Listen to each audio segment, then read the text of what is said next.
Bonjour et bienvenue dans mon journal de lecture. Aujourd'hui, une lecture sans mots, une lecture d'images uniquement.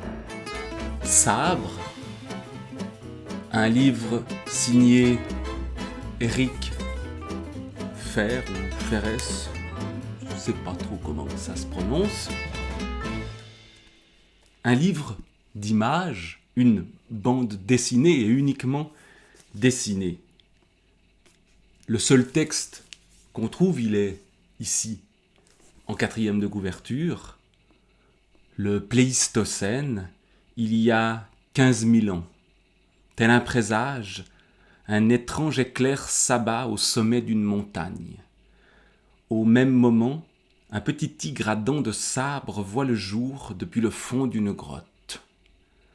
Mais déjà un froid glacial s'installe, étouffant sans bruit le moindre signe de vie. Le voilà, ce petit tigre à dents de sabre. Et ce qui est intéressant, c'est qu'il est différent du reste des animaux, tout en étant avec la même cruauté, ces dents de sabre. Il les utilise pour manger la chair des animaux. Mais qu'est-ce que ça fait, qu'est-ce que ça change de lire sans les mots? Alors que je suis un lecteur de mots d'abord, et que ici je n'ai pas ce qui donne d'habitude du sens à la lecture. Et c'est vrai que c'est assez troublant, c'est assez perturbant de lire uniquement des images. Alors bien sûr, on prend le temps d'admirer les dessins. Voilà comment ça commence. On prend le temps d'observer les changements de nuances, de couleurs, ces paysages qui s'assombrissent. Et puis, les événements, finalement assez rares, qui ont lieu, prennent de l'importance.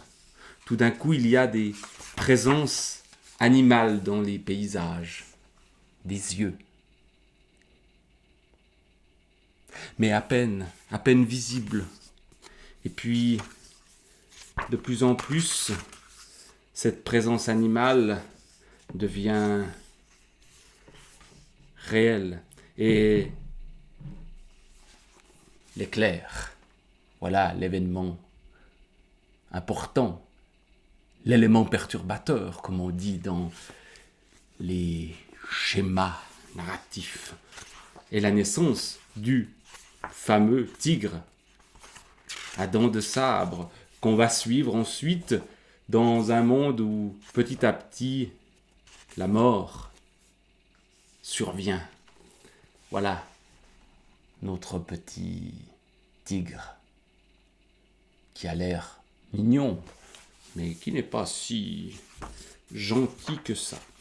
Et puis donc on va le suivre à travers la nature, une nature sauvage, une nature qui va également être la nature maritime, avec la violence aussi des animaux qu'on voit ici, des petits animaux face aux grands, ou des grands animaux face aux petits, avec la violence des volcans et la beauté de l'image, du dessin ici, de ces volcans.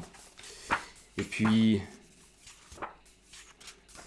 toujours ces couleurs, ces tons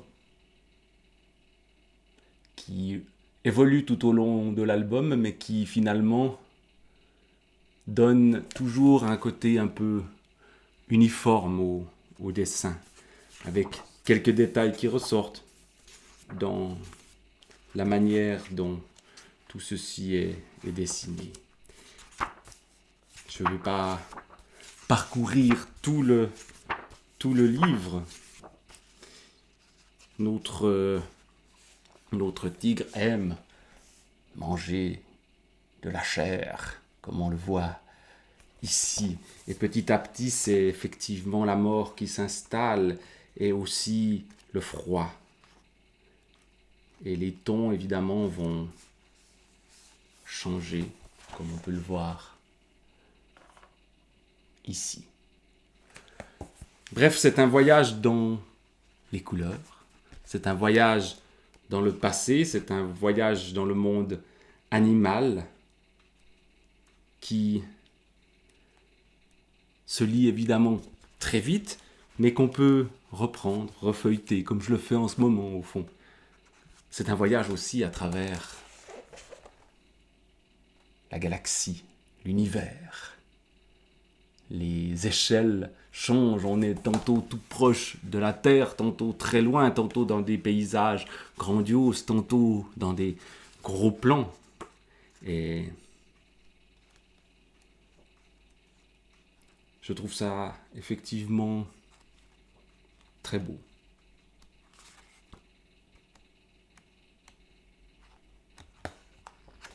Et cela se termine presque dans le noir absolu.